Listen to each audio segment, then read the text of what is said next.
Start daripada buka dia punya cover set, buka sensor, buka heating element, buka segala benda berkaitan dengan pipeline dia.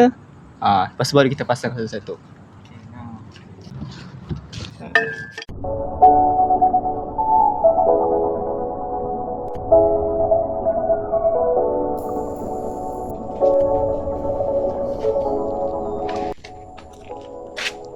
Okay gang, hari ni dah sampai dah hari kita nak tukar exhaust tu lah.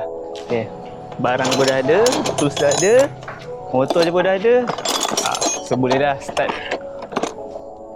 Next project kita nak pasang pasang exhaust dengan menggunakan tool yang sedia ada lah.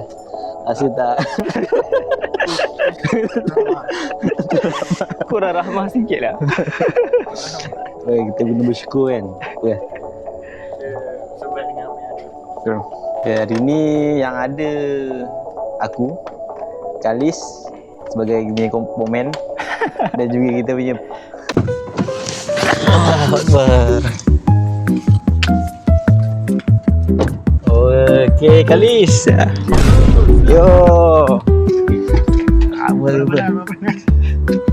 Apa cerita hari ni?